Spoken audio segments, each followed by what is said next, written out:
Bila shaka basi mpenzi mtazamaji wa Afanic TV, mahali popote ulipo basi tena nikipenda kukukaribisha ndani ya studio zetu. Kumbuka kwamba basi studio zetu ziko katika eneo la Kangundo Road ama ukipenda St. Michael Stage behind Deliverance Church mpenzi mtazamaji. Vile vile basi leo niko na mgeni mwenye ambaye ni MCA vile vile mtarajiwa katika eneo la Mihang'o. Ningependa akajitambulishe kwa jina kwanza kabisa ili tukaweze kuendelea. Karibu sana mheshimiwa. Nashukuru. Kwa majina naitwa Evans Otieno Owino Ogeda. Ukipenda unaweza niita Kogesh. Mimi ni mgombea katika kiti ya wakilishi wodi ya Mihang'o katika kaunti ya Nairobi inayopatikana eneo bunge la Embakasi East. Bila shaka basi mpenzi mtazamaji, viongozi wengi wamejitokeza sana Gen Z katika eneo la Mihang'o, wamejitokeza zaidi na kusema kwamba wanataka wakaweze kuchukua kiti cha wakilishi wodi katika eneo la Mihang'o kwa vile wazee wanasema kwamba wazee wamewafail. Sijui ni sababu gani yenye ambayo imefanya Evans akaamua akaweze kutetea wana Mihang'o. Labda basi atatuambia yuko hapa. Nimeshukuru. Yes. Mimi hii mambo na siasa nilianza kitambo sana. Yes. The one who inspired me was His Excellency Bob Agri James Orengo. Yes. Kitambo sana nikiwa katika umri mdogo sana. Kwetu unapata kuna kiwanja ile pande ingine na kulikuwa na ua. I mean the fence. So haikuwa imemea sana. So ukiangalia pande ingine ilikuwa hiyo kiwanja ilikuwa kwa mlima. Pande ingine ungeona. So nilikuwa nafurahishwa sana jinsi alivyokuwa anaongea akipanda juu ya gari kusema siku moja takuwa kama yeye. Na kipindi hicho hadi wa leo nimekaa nikitamani sana kuwa kiongozi. So mimi kibinafsi nasomea administration and leadership. So very soon I'm going to do it at a diploma level. So far I've done it through ya certificate level. Na ningependa sana kugombea hii kiti ndio pia nipate hela ya kutosha ya kunifikisha ile kiwango cha juu, ndio siku moja nikigombea hata kiti ya MP ama governor nikuwe ni mtu ambaye ako na stakabadhi yanayotakikana. So jambo la kwanza kuwa kuna wanasiasa wa siku hizi viongozi wako na kitu naitwa leadership chauvinism. Ni kuwa wewe huwezi jiongelesha, huwezi fanya kitu. Ukitaka kitu chochote lazima upitie kwao ndio uweze kufika mahali unataka. Ufike. Na kupitia kwao lazima upitie kwa wengine. Yes. Like when you are raised with your dad, you are, let's say 5 years, 4 years, you can't do anything by yourself. Yes, lazima Father is in control. Father, yes. And if you mess, anakuchapa. Yes. So that's how we have transactional leadership. Transactional leadership is leadership that you find someone, a leader like me, I have followers, people have voted me in, then I award them, na wapatia cheo tofauti. Kama Rais Ruto sahi anapea viongozi wengine cheo tofauti. Hata kama hiyo cheo imewashinda, anawapea. Reward waliosimama naye wakati ule. Lakini upande mwingine unapata mtu akijitokeza aongee. Punishment yake ni gani? Abduction. Abduction. Anauliwa. Iwe risasi ya mguu. People are threatened. Right now today, Tuju was abducted. Yes. Unafikiria hiyo jambo kama wewe, si ni jambo lingine uchungu? Chungu sana kwa sababu juzi tu ndio kumekuwa na shida kuhusu ile shamba yake pale. Jana Jumamosi tumesikia kwamba amekuwa abducted, gari yake imepatikana ikiwa hayuko ndani. So ni jambo lenye ambalo linashtua wananchi zaidi. Na mimi hawa Wajaluo wenye wanatekelea. Mimi ni Mjaluo ndio, lakini Wajaluo wenye wanafurahia wako kwa serikali ya Ruto. Mimi naye siwezi. You must have freedom of speech. Yes. Juu hata yatimu ukimpatia nafasi kujiongelea ama ule mtu maskini mwenye unaonanga pale atakwambia kitu ambayo ukikaa chini utafikiria labda kuna shida. Anakwambia huyu wewe unalia kila siku vitu zako zimeibiwa, lakini yeye anaonanga mwenye ameiba. So huyo hujaiamini because you want someone mwenye anakaa ako na akili kumuliko. Na siku moja akikuongelesha kuambia ni hivi na hivi, alafu anakuambia ufanye timing, utapata exactly. So people must have freedom of speech, and that's why I like the Linda Wananchi regime. Yes. So I'm optimistic that one day I'll meet them and be in the same group. And ungependa kukutana na nani katika, kwa sababu Linda Mwananchi kuna Babu Owino, kuna Orengo, kuna Ososi, kuna Sifuna. Ungependa kwa mfano maybe pale kwa media wanaweza kuona, na maybe kiongozi mwenye ambaye unataja pale anaweza kukuita kwa ofisi yake? Kwa sasa nagombea kitu ya mwakilishi wodi. Yes, katika eneo la Mihang'o. Eneo ya Mihang'o. Yes. Na gavana gavana mtarajiwa ni Babu Owino. Yes. Sasa huyo ndio mtu nitafanya nao kazi wa kwanza. Sasa huyo ndio mwenye nafaa kukutana nao kwanza. Ndio nikuje nikutane na wengine. Unajua nikishapatana na Babu kila kitu nitakuwa nimemaliza. Mpenzi mtazamaji, mahali popote ulipo, tuko ndani ya Afanic TV na Mheshimiwa Evans. Evans mwenye ambaye anaomba sana watu wakaweze kumpigia kura katika kiti cha MCA, na itakuwa bora zaidi iwapo Mheshimiwa Babu Owino mahali popote alipo habari kaweze kumfikia. Evans amemtafuta sana, amemtafuta ya ukweli, na itakuwa bora zaidi iwapo anaweza kukutana naye, kwa vile yeye ndiye atakuwa kule City Hall wakati atachaguliwa kama MCA wa eneo la Mihang'o. Bwana Evans, sijui kama umeweza kupitia katika eneo la Mihang'o ukaona baadhi ya zile shida zenye ambazo wananchi wa Mihang'o wako nazo? Ndio. Shida la kwanza, yes, watu wanasombwa na maji.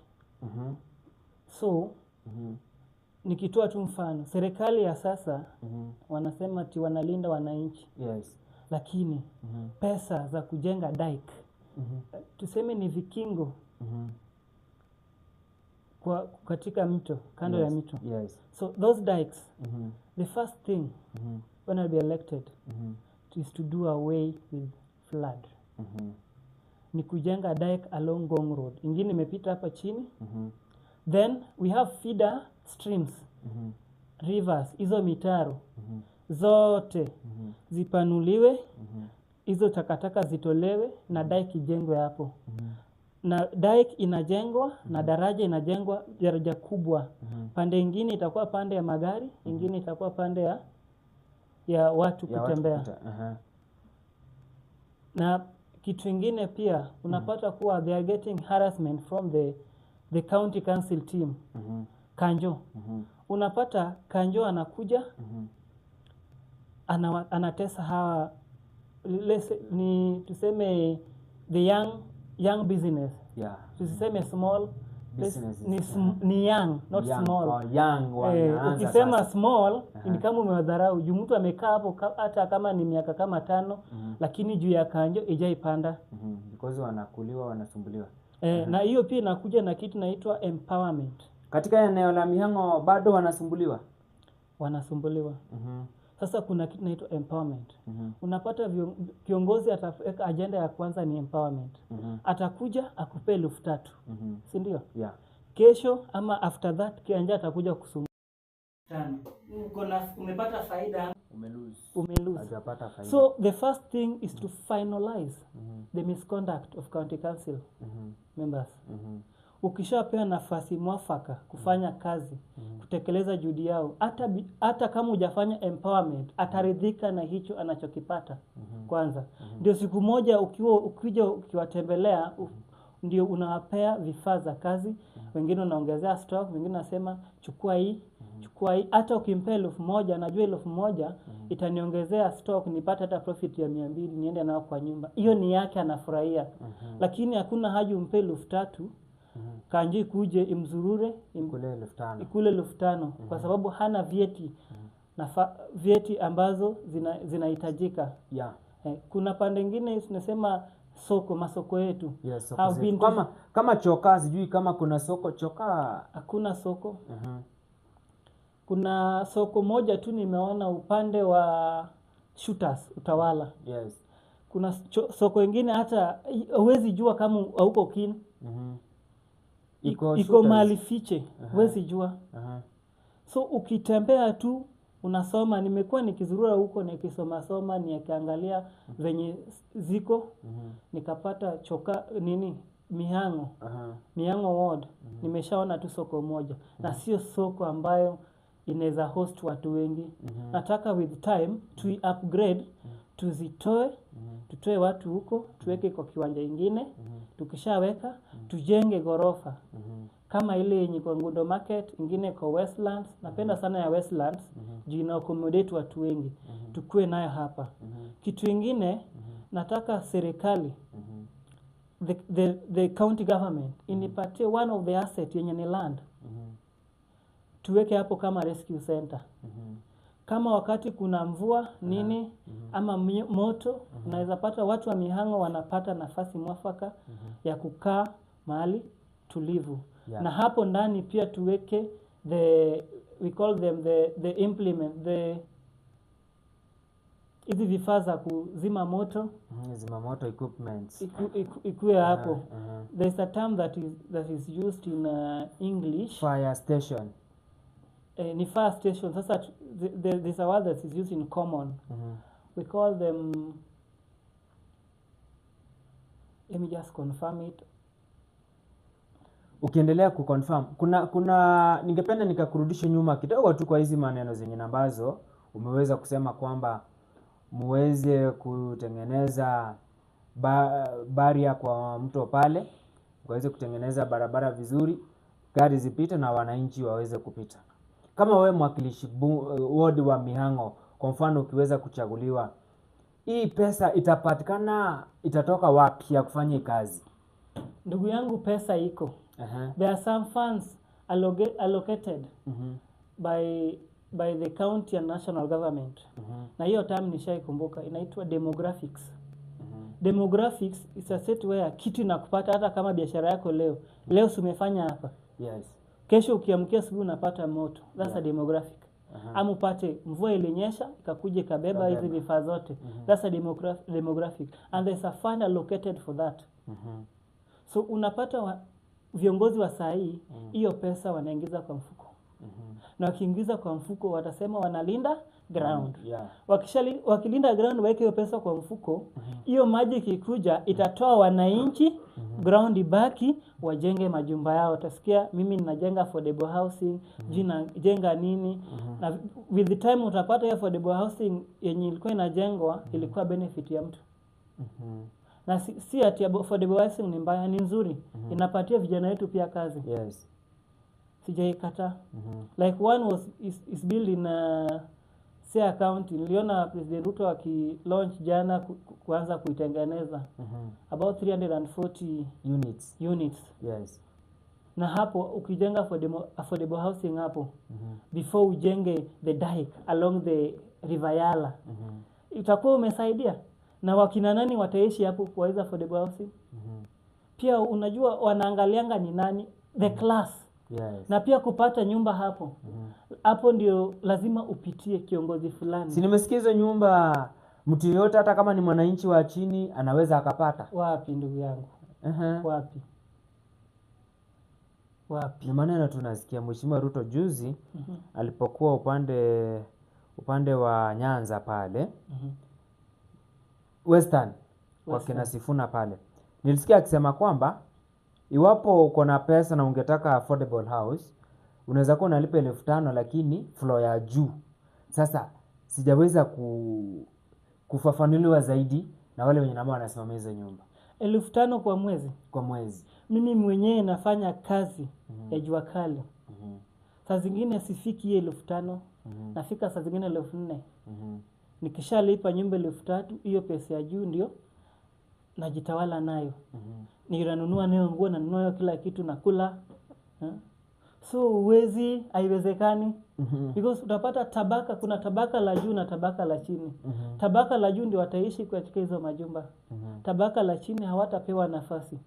And the main thing they are building those houses there, wana target the civil servants. Okay. Kama walimu wa shule, madaktari, nurses, everything. Mapolisi. Juu hao ndio mapolisi. Hao ndio wako na hiyo hela, wanaweza ishi humo. Na wewe umeishi nyumbani, hata wenyewe nyumba yako inanyeshewa maji. Utatoa hiyo 5,000 wapi ulipe nyumba kila mwezi? Na utalipa kwa muda gani? Muda upi ndio upate nafasi? Anasema unafaa kuishi huko juu. Yeah. Na huko juu ikiwa imejengwa vibaya, chini boromoke. Utakupata wewe kwanza. Sasa watu watatangulia kuishi juu na wengine wasiishi chini. So whatever you should know is that I myself I used to love William Ruto. Venye Bible viliingia. Lakini for now that we are threatened, we should not speak up. Inatuchoma. Kitu imemshinda. The agreement, the 10-point agenda that they agreed on March. I think it was on 10th March. Ingefaa kuwa 10th, 11th March. 2024. Yeah. Up to now. Even 7 years, 7 months, when Raila was still alive, how many was implemented? How many was done? Hakuna hata moja. Sahi hata cabinet secretary wanapiga kifua ati sisi tuna support Ruto. Kama sio sisi agency kwenda kupigania hiyo uhuru. Hawangepata Kwenda kazi. mimi hata sahi hii mwili yangu iko na rubber bullet 3 kwa mgongo. Mgongo hapa na hapa chini. Rubber bullet 3. Maandamano. Nikiwa maandamano. Ni venye siku faulu kuingia parliament. Nimekula rubber bullet 3. Tukitetea nchi yetu. Na wakati huo ulikuwa unapiwa hizo rubber bullets, ulikuwa unaanguka chini ama ulikuwa unaenda nazo? Ndugu yangu, mtu ambaye ni mtu wa jua kali, mwili unakuwa strong, umezoea. Juu unaweza pata saa zingine unafanya kazi ambao imetoka juu imekugonga, mwili inazoea. Sasa unagongwa. Kwa hivyo ulikimbia na hizo rubber bullets? Rubber bullet haingii kwa mwili. Ni kama tuseme mpira. Raba. Inakugongaga inaanguka. Ikianguka hapo. Lakini pali imegonga. Bado ziko na hizo nini hadi sahi. Max. Iko na max. Kwa hivyo hii June 2024 mwezi wa 2024 mwezi wa 6 ulikuwa maandamano ya Gen Z. Nilikuwa town. Hiyo tear gas tulikunywa tu kama oxygen. Na tukazoea. Na sasa baada ya wale vijana kufaulu, baadhi ya wengine wakaingia parliament, wengine wakauliwa, wengine wakavunja mali ya watu town. Mlitokaje town wakati huo? Mimi venye niliwekwa 3. Kasema sasa hapa itakuwa live. Nikatafuta gari ya kuleta chokaa. Nilipanda gari na 200 kutoka town. Ikaniacha junction. Nikatembea mguu hadi hapa. Ilikuwa mida ya saa ngapi? Kwa sababu wale vijana walipoingia pale ilikuwa mida ya saa 10, saa 9, saa 10. Sasa mimi nimetoka huko kitu saa 11. Saa 11. Hapo hiyo masaa ndio nilitoka huko. Kama sasa tumechanganyikiwa, unajua inapigwa, unatoroka, unaenda unapotea. Na sikuwa pia nimetembea town vizuri. Nilikuwa naingia napotea narudi. Mali ulianzia kukimbia tena unajipata umerudi hapo. Umerudi hapo. Unakimbia hivi kwa corridor unapatikana na polisi. So kenye ilinisaidia, I met one of the police, akaniambia wewe rudi kwa nyumba. Rosaluo. Akaniambia wewe rudi kwa nyumba. Just talk to me in Luo. I remember I met him one day when police was being recruited at Nyasanda Primary School in Ugunja sub-county. Then tukakuwa two friends hivyo. Nilikuwa nimeenda kujaribu bahati yangu. Yes. Tukakuwa marafiki. Akanimark. Sasa alikuja akaniambia hapana, rudi kwa nyumba. Mimi pia nikamwambia hii kazi nilikuwa naitaka lakini mlininyima. Kaniambia nafasi. Kaniambia labda hii sio yako. Yako kuna yako inakuja. kuna na labda kitu yako ndio hii ya kuongoza mihang'o. Kaniuliza kuna kitu umeitamani kwa maisha yako? Kamwambia Kamwambia sasa rudi, usikufe saa hii. Kwa sababu sio wote wako na hiyo roho. Mtu atakupiga risasi.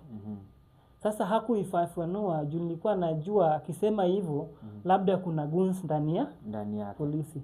Mimi pia nikamsikiza, nikapanda gari, nikarudi. Lakini tear gas tulikula. Na pia kuna askari walikuwa wazuri pale. Askari kuna wazuri. Na kulikuwa na madaktari pia walikuwa wanasaidia watu, ambulances zilikuwa kwa wingi. Na katika baadhi ya zile ambulance, askari walikuwa wanarusha vitu machozi pale pia. Yeah. Je, kama wewe mwenye ambaye umeshuhudia maandamano, wewe ni Gen Z. Na pia kuna baadhi ya vijana hawana kura. Unawaambia nini hivi sasa wenye kwa mtandao? Kwa sasa niliona ulileta mswada wa kuchukua kura. Wa kuchukua ID hapa bunge letu la Choka. Kuanzia na wakaribisha wote. Hata saa hii mimi kivyangu sijatengeneza kamiti ya kunikampenia. Na bado na mobilize vijana wabadilishe kura yao. Wengine wachukua ID. So najua ikifika Juni takuwa nimemobilize vijana ambao nitakuwa nao kwa committee in different polling stations. Saa hii nafanya uchunguzi nipate niko na police stations ngapi, how many voters do we have, na how many youth do we have there, na tujue nini tunataka. Hawezi kuwa kwa committee yangu kama hauna kura ya mihang'o. Hiyo ni kweli. Hii hatutasaidiana. Hii hata ukisema mimi ni roho mbaya tutaelewana tu. Hata Mungu anajua hii hatuwezi saidiana. Because kura yako haiwezi soma Mabei ama Siaya. Na wewe ndio uko kwa committee. Na wewe unataka kuwa kwa committee. Ndio unasema by force. Hiyo haiwezi. Then mtu akikataa unasema ati hakuna mali unaenda. Lazima ukue na kura. Mimi ukiwa na kura ni sawa. Juu uwezi niambie uko na kura na una ID. Ni kama useme kwa nyumba bwana anasimama na bibi yake anaenda kupigia mtu mwingine kura, ameacha bwana yake. Sasa ni kitu kama hiyo. Ndio. Kwanza bibi yako kwanza lazima abadilishe kura. Akupigie kura. Akikuwa na kura ya mihang'o, utasema kura yako ni siri yako. Labda bibi yako hawezi furahia wewe uingie kwa siasa. Anajua tu vizuri huyu akiingia serikali itapata shida na mimi pia nitasumbuliwa. After all mimi nikiwa abducted, yeye ndiye atasumbuliwa. Sasa lazima akuwe na kura ya mihang'o, hata akipigiwa mtu mwenye anataka. Lazima akuwe na kura. Na akuwe na kura na isome mihang'o. Na ni mbinu gani mnaweza tumia kama nyinyi viongozi ambao mnahitaji usaidizi wa wananchi? Unajua saa hizi ni mwananchi lazima kupigia kura ili ukaweze kufaidika. Ni mbinu gani mnaweza tumia ili hawa wananchi wakishachukua kura, wakishashika ID, wachukue kura, hizi kura wapige. Mtu asichukue kura akae nayo nyumbani, asikuje kupiga. Ni mbinu gani mnaweza tumia kama viongozi? Ni kuonyesha tu umuhimu wa kura. Unajua kuna wengine wanasema tunataka power. Si ndio? Wao waacha atake power. Sisi tuko na power kivyetu. Power yetu ni nini? Voting. As long as you are a registered voter, your voting card. Hiyo ndio power yako. Ukikataa kuelect ule mtu. Na yeye anasema nataka power.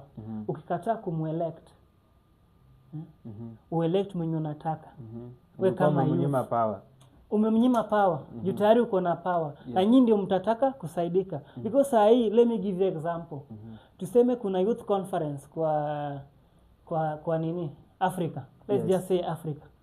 So nani anaenda kusimamia youth? Who is the youth leader? For now. For now. Si youth leader yenye tuko nayo saizi anajiita ni youth leader Sinibabu. Hapana. Youth leader yenye imejulikana national ni Dr. Buru Odinga. Sasa hivi anaweza simamia watu huko kama youth leader. Ati mimi I'm representing the youth from Kenya. With what? Youth leader wa Kenya. Uoni hapo tukichezewa akili? Mimi mwenyewe I'm 24 years right now. Na mimi sijapewa nafasi ya youth. I don't have a mother.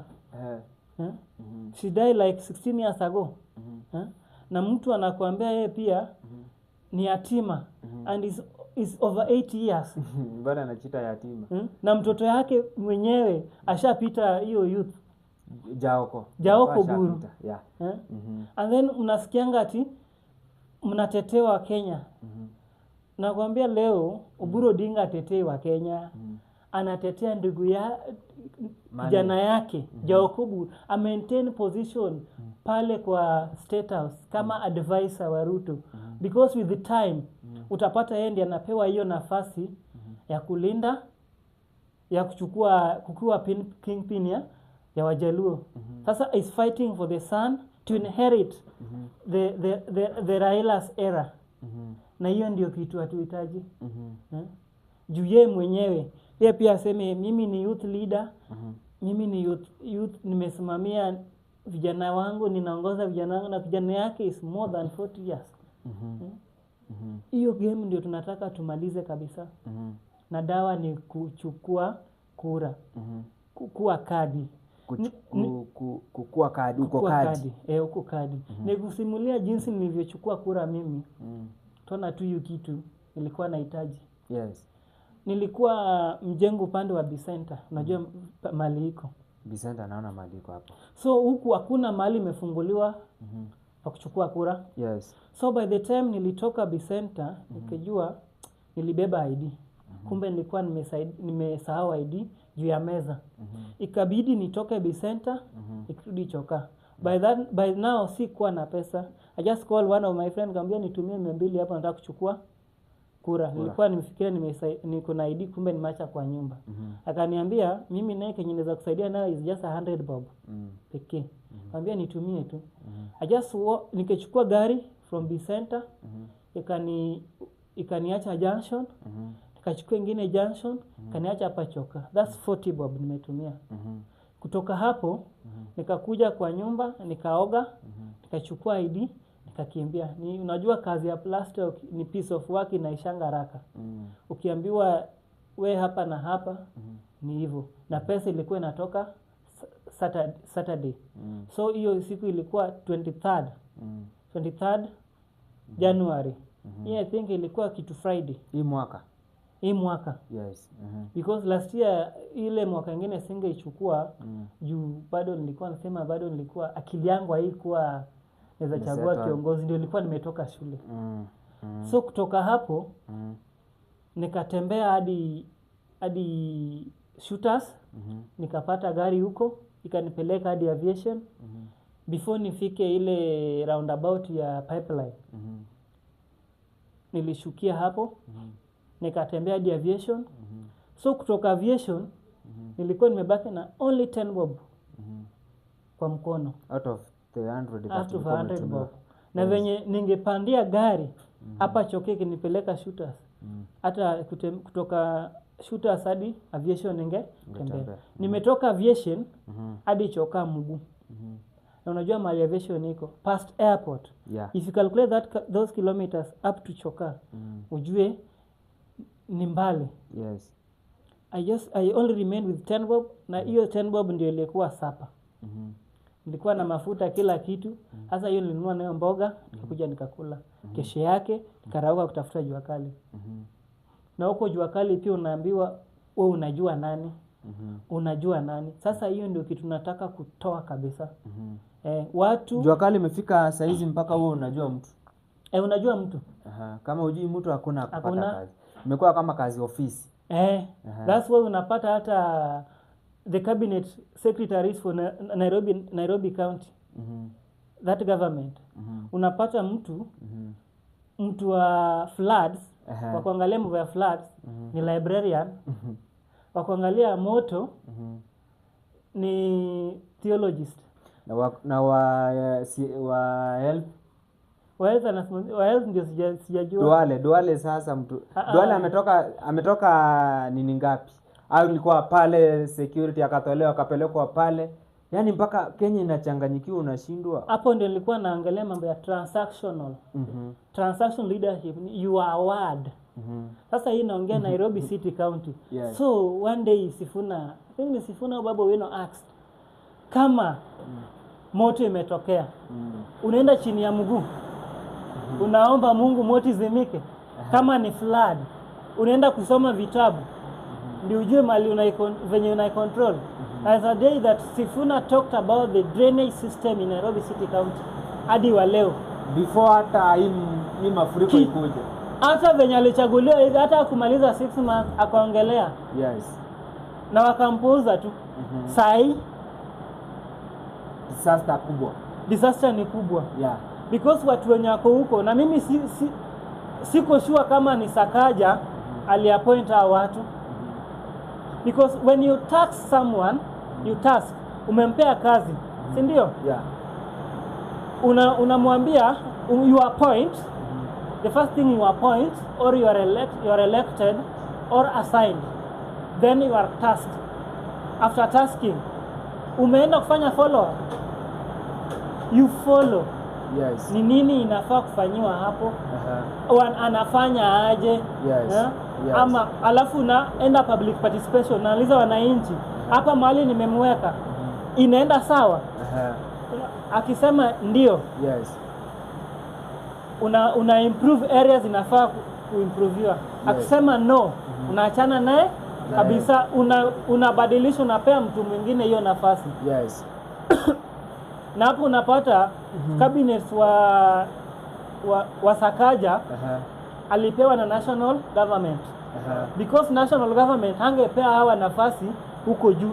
Sasa angefinyilia tu hapa ndio wakuwe satisfied kuwa tulipigia Rais Ruto debe, tuliongea, tumepigania hadi akapata hiyo kiti. Yes. Lakini sasa ni wakati wa kutupea kazi. Yes. Na national government kupitia huko lazima wakuwe you are qualified, uko na karatasi fulani ama kitengo fulani. Yes. Tunapata anawarushwa kwa Sakaja because Sakaja alikuwa mtu wake wa UDA.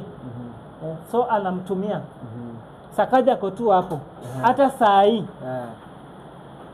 Kusema tu saa hii, governor wa Nairobi ni Musalia Mudavadi, si Sakaja. Sio Sakaja.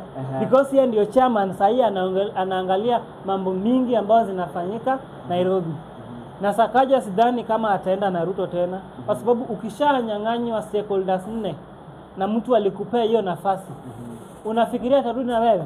Ngumu. Na Ruto anaweza leta kidero kuja kugawanisha hii kura ya babu ya Wajaluo na hiyo kabila zingine. Ili utapata hata kama Mejadong kama nani? Bazenga achukue.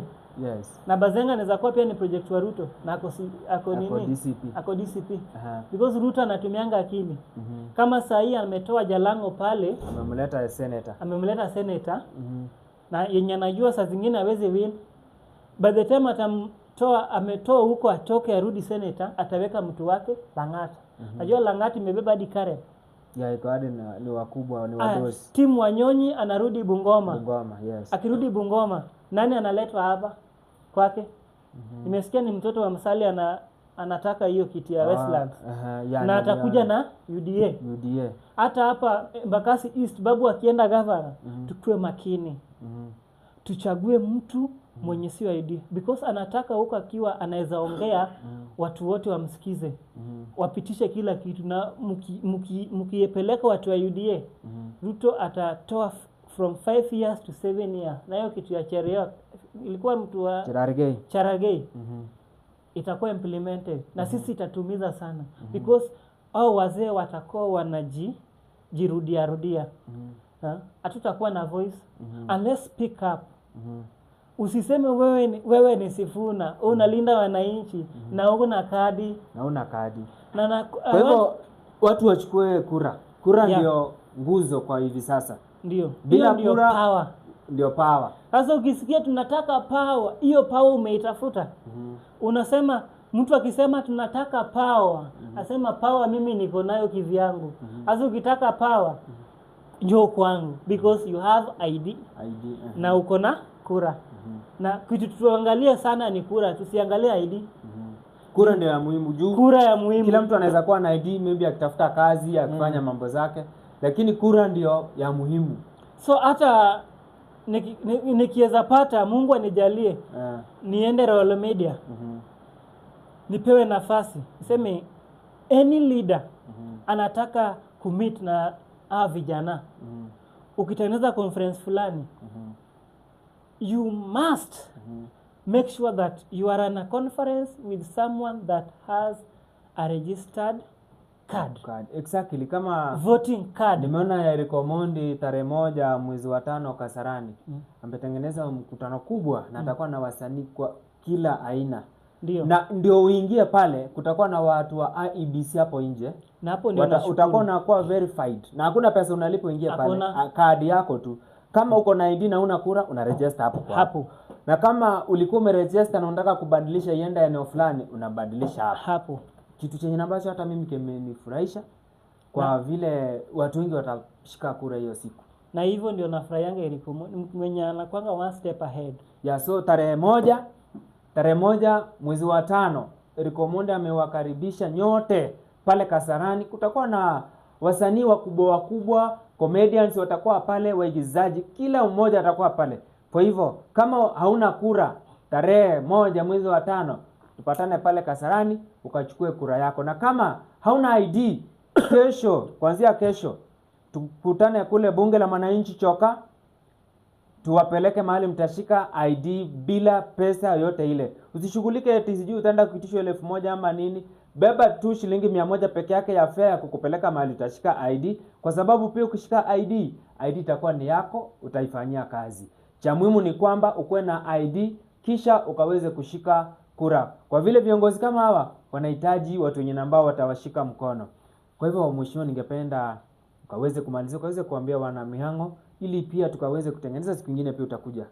Nishukuru sana. Yes. Nashukuru sana wana Mihang'o.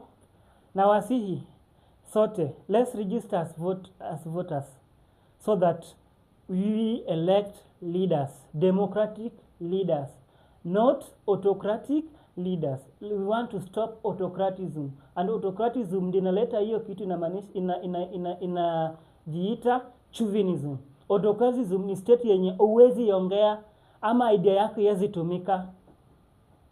Hiyo ndio kitu tunataka tuimalize kabisa. Register as voter, make sure you elect Kogesh in so that we work together, because I know what I want, and I know and I believe in myself. I'm very optimistic that one day I will achieve it. Hata kama wakati huu nitakuwa number 2 ama nini, najuanga number 2 naye haikuangi kwa hesabu, lakini I'm sure I'm going to win. Na nitakuwa hapo Kasarani kusimamia wana Mihang'o, my youth. I'll be there with Eric Omondi. Eric Omondi, nataka nikutane na wewe. Tukiwa hapo Kasarani, nitakuwa nimeenda kusimamia youth from Mihang'o ward and anybody, kila mtu. Tukutane huko tarehe 1 mwezi wa 5. Na kesho kuja bunge la Wananchi Choka, iko opposite Mwinde Mweusi. Kuna ground hapo. Tukutane hapo, tuchukue kura, tuchukue ID na tuchukue kura. Asanteni.